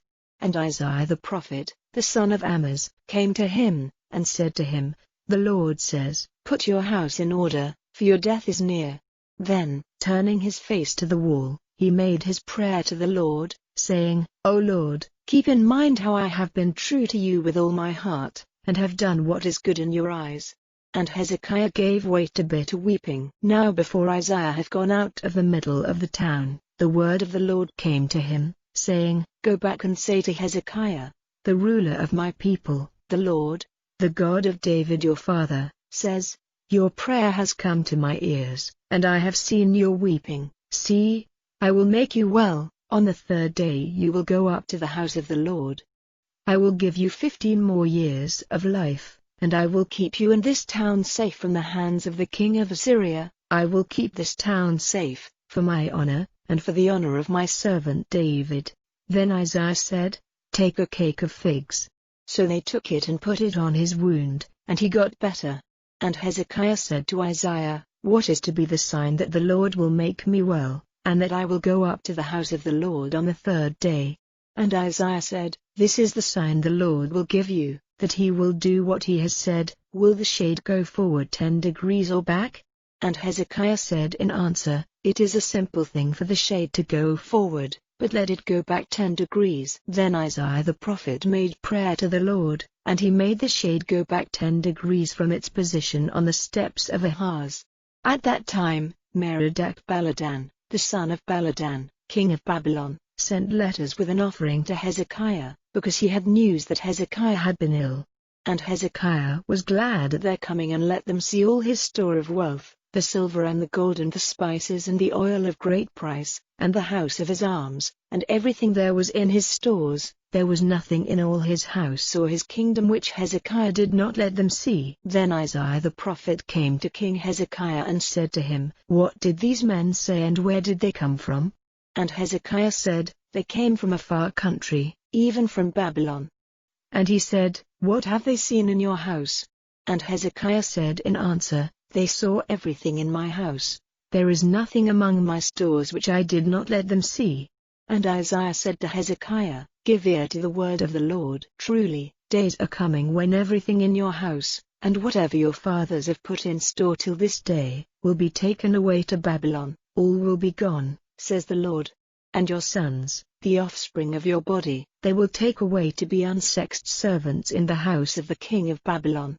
Then Hezekiah said to Isaiah, Good is the word of the Lord which you have said. Then he said, If in my time there is peace and righteousness. Now the rest of the acts of Hezekiah, and his power, and how he made the pool and the stream, to take water into the town, are they not recorded in the book of the history of the kings of Judah? And Hezekiah went to rest with his fathers, and Manasseh his son became king in his place. Chapter 21.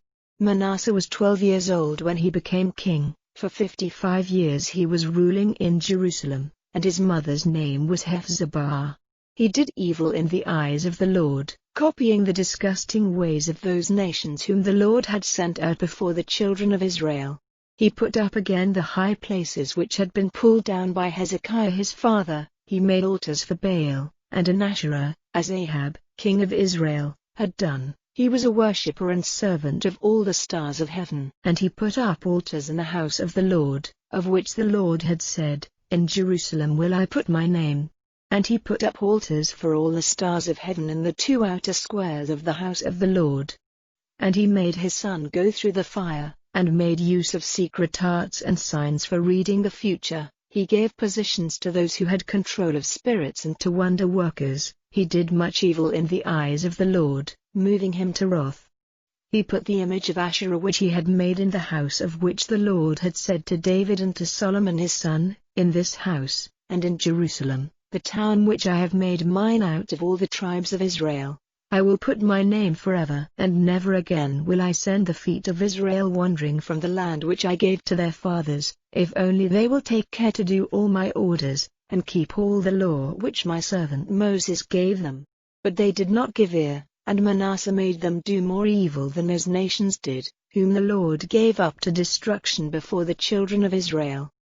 And the Lord said, by his servants the prophets, Because Manasseh, king of Judah, has done these disgusting things, doing more evil than all the Amorites before him, and making Judah do evil with his false gods, for this cause, says the Lord, the God of Israel, I will send such evil on Jerusalem and Judah that the ears of all to whom the news comes will be burning. And over Jerusalem will be stretched the line of Samaria and the weight of Ahab. Jerusalem will be washed clean as a plate is washed, and turned over on its face. And I will put away from me the rest of my heritage, and give them up into the hands of their haters, who will take their property and their goods for themselves, because they have done evil in my eyes, moving me to wrath, from the day when their fathers came out of Egypt till this day. More than this, Manasseh took the lives of upright men, till Jerusalem from one end to the other was full of blood, in addition to his sin in making Judah do evil in the eyes of the Lord. Now the rest of the acts of Manasseh, and all he did, and his sins, are they not recorded in the book of the history of the kings of Judah? So Manasseh went to rest with his fathers, and was put into the earth in the garden of his house, in the garden of Uzzah, and Amon his son became king in his place. Amon was 22 years old when he became king, ruling in Jerusalem for 2 years. His mother's name was Meshullemeth, the daughter of Harutz of Jotbah. He did evil in the eyes of the Lord, as Manasseh his father had done. He went in all the ways of his father, being a servant and worshipper of the false gods to which his father had been a servant, turning away from the Lord, the God of his fathers, and not walking in his ways. And the servants of Amon made a secret design against him, and put the king to death in his house. But the people of the land put to death all those who had taken part in the design against the king, and made Josiah his son king in his place. Now the rest of the acts which Amon did, are they not recorded in the book of the history of the kings of Judah? He was put in his last resting place in the garden of Uzzah, and Josiah his son became king in his place. Chapter 22. Josiah was 8 years old when he became king, and he was ruling in Jerusalem for 31 years. His mother's name was Jedidah, daughter of Adiah of Bozkath. He did what was right in the eyes of the Lord, walking in the ways of David his father, without turning to the right hand or to the left. Now in the 18th year after he became king, Josiah sent Shaphan, the son of Azaliah, the son of Meshullam, the scribe, to the house of the Lord, saying to him, Go up to Hilkiah, the chief priest, and let him give out the money which is taken into the house of the Lord, which the keepers of the door have got together from the people, and let it be given to the overseers of the work of the Lord's house, to give to the workmen who are making good what was damaged in the house of the Lord, to the woodworkers and the builders and the stone cutters, and for getting wood and cut stones for the building up of the house. They did not have to give any account of the money which was handed to them, for they made use of it with good faith. Then Hilkiah, the chief priest, said to Shaphan the scribe, I have made discovery of the book of the law in the house of the Lord.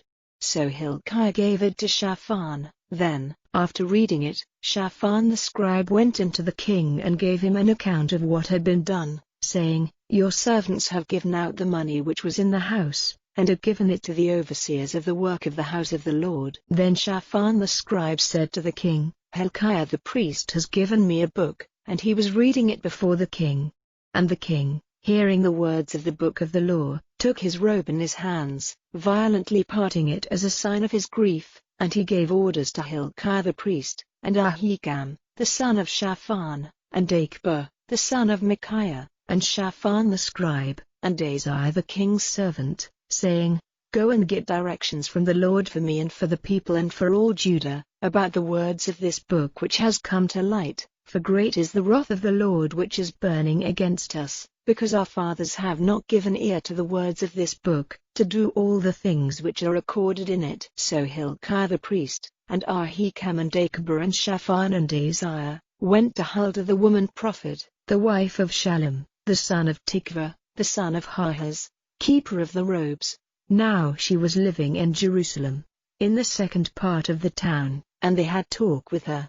And she said to them, The Lord, the God of Israel, says, Say to the man who sent you to me, These are the words of the Lord, See, I will send evil on this place and on its people, even everything which the king of Judah has been reading in the book, because they have given me up, burning offerings to other gods and moving me to wrath by all the work of their hands. So my wrath will be on fire against this place, and will not be put out. But to the king of Judah who sent you to get directions from the Lord, say, This is what the Lord, the God of Israel, has said, As to the words which have come to your ears, because your heart was soft, and you made yourself low before me, when you had word of what I said against this place and its people, that they would become a waste and a curse, and you gave signs of grief, weeping before me, truly, I have given ear to you, says the Lord.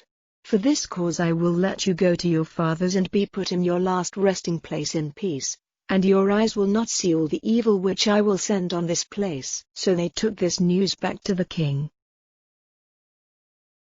Chapter 23. Then the king sent and got together all the responsible men of Judah and of Jerusalem.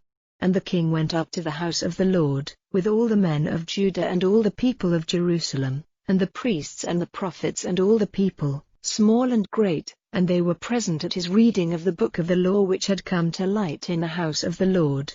And the king took his place by the pillar, and made an agreement before the Lord, to go in the way of the Lord, and keep his orders and his decisions and his rules with all his heart and all his soul, and to keep the words of the agreement recorded in the book. And all the people gave their word to keep the agreement. Then the king gave orders to Hilkiah, the chief priest, and to the priests of the second order, and to the keepers of the door, to take out of the house of the Lord all the vessels made for Baal and for the Asherah and for all the stars of heaven, and he had them burned outside Jerusalem in the fields of Kidron, and took the dust of them to Bethel. And he put an end to the false priests, who had been put in their positions by the kings of Judah to see to the burning of offerings in the high places in the towns of Judah and the outskirts of Jerusalem, and all those who made offerings to Baal and to the sun and the moon and the 12 signs and all the stars of heaven. And he took the Asherah from the house of the Lord, outside Jerusalem to the stream Kidron, burning it by the stream and crushing it to dust, and he put the dust on the place where the bodies of the common people were put to rest. And he had the houses pulled down of those who were used for sex purposes in the house of the Lord, where women were making robes for the Asherah.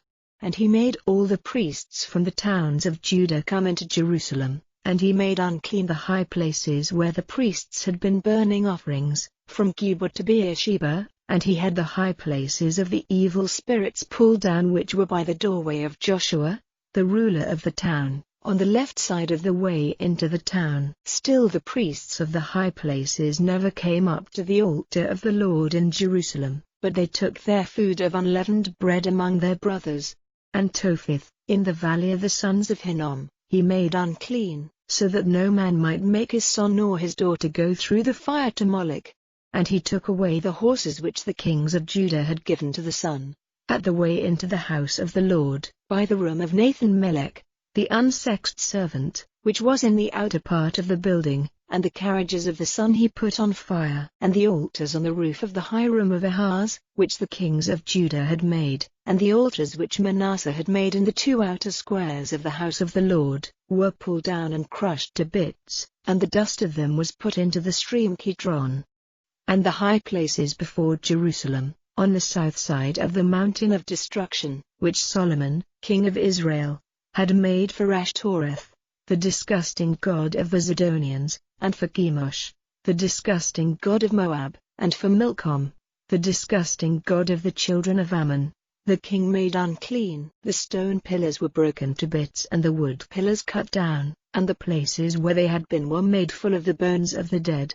And the altar at Bethel, and the high place put up by Jeroboam, the son of Nebat, who made Israel do evil, that altar and that high place were pulled down, and the high place was burned and crushed to dust, and the Asherah was burned.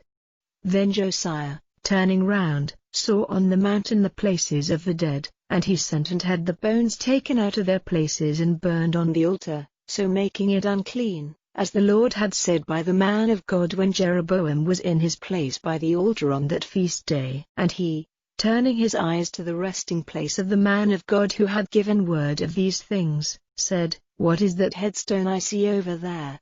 And the men of the town said to him, "It is the resting place of the man of God who came from Judah and gave word of all these things which you have done to the altar of Bethel." So he said, "Let him be, let not his bones be moved." So they let his bones be with the bones of the prophet who came from Samaria. Then Josiah took away all the houses of the high places in the towns of Samaria, which the kings of Israel had put up, moving the Lord to wrath, and he did with them as he had done in Bethel. and all the priests of the high places there he put to death on the altars, burning the bones of the dead on them, and then he went back to Jerusalem.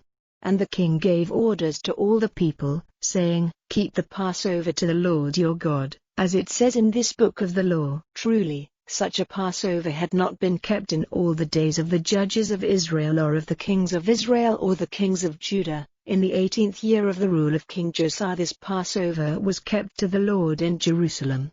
And all those who had control of spirits, and the wonder-workers, and the images, and the false gods, and all the disgusting things which were seen in the land of Judah and in Jerusalem, Josiah put away, so that he might give effect to the words of the agreement recorded in the book which Hilkiah the priest made discovery of in the house of the Lord.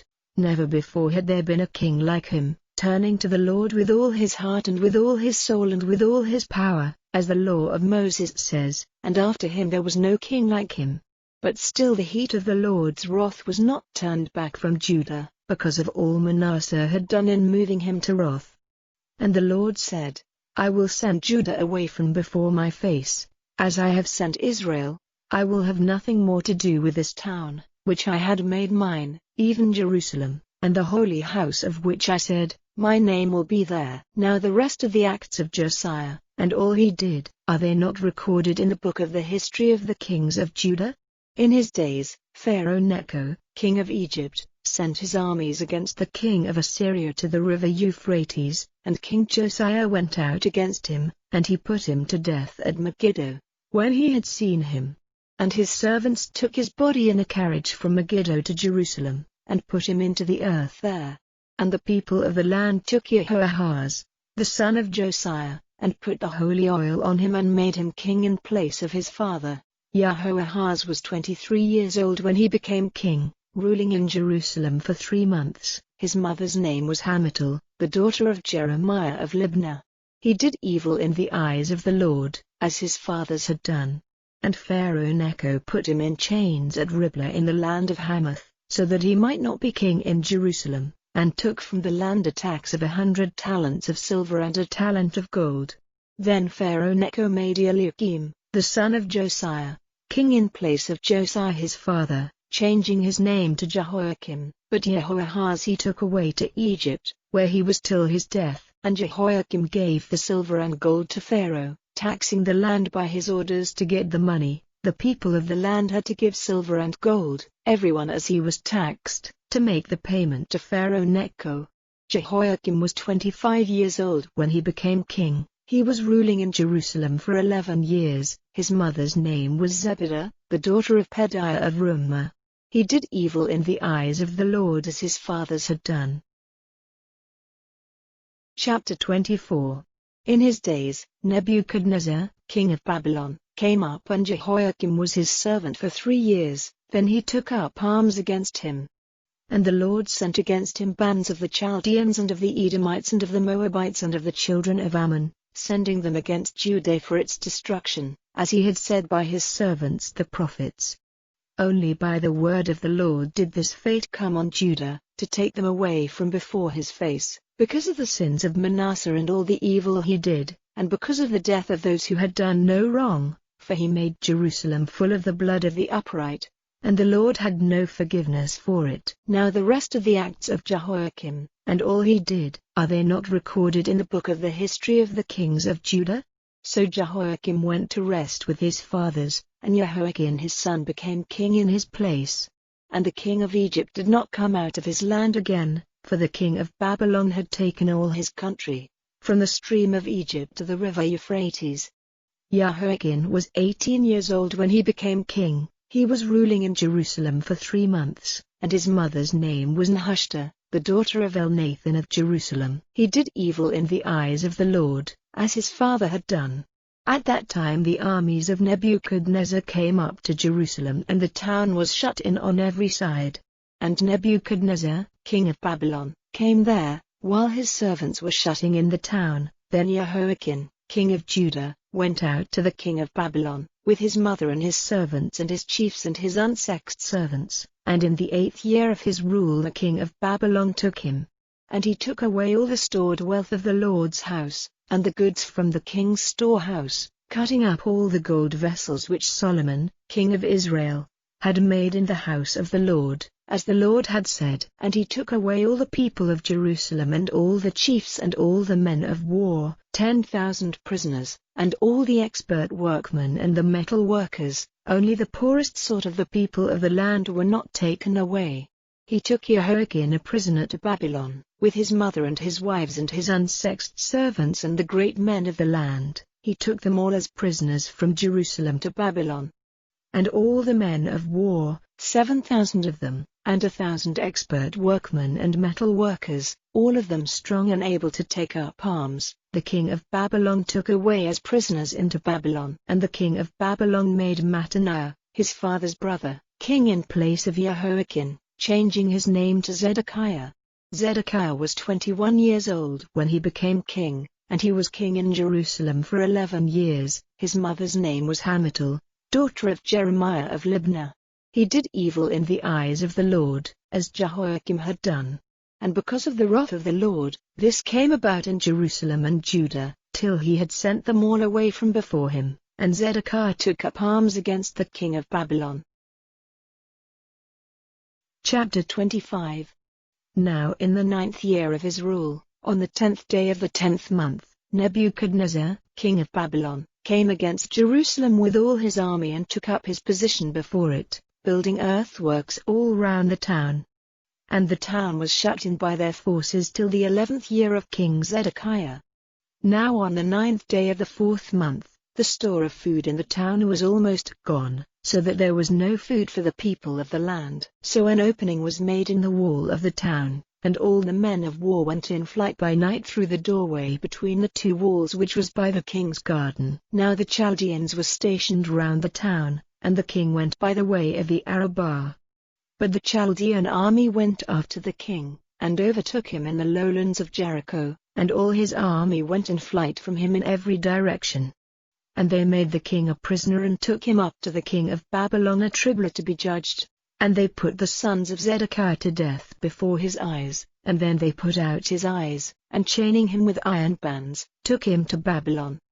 Now in the 5th month, on the 7th day of the month, in the 19th year of Nebuchadnezzar, king of Babylon, Nebuzaradan, the captain of the armed men, a servant of the king of Babylon, came to Jerusalem, and he hid the house of the Lord and the king's house and all the houses of Jerusalem, even every great house, burned with fire, and the walls round Jerusalem were broken down by the Chaldean army which was with the captain. And the rest of the people who were still in the town, and all those who had given themselves up to the king of Babylon, and all the rest of the workmen, Nebuzaradan, the captain of the armed men, took away as prisoners.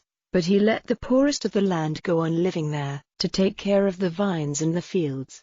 And the brass pillars in the house of the Lord, and the wheeled bases, and the great brass water vessel in the house of the Lord, were broken up by the Chaldeans, who took the brass to Babylon. And the pots and the spades and the scissors for the lights and the spoons, and all the brass vessels used in the Lord's house, they took away. And the fire trays and the basins, the gold of the gold vessels and the silver of the silver vessels, were all taken away by the captain of the armed men.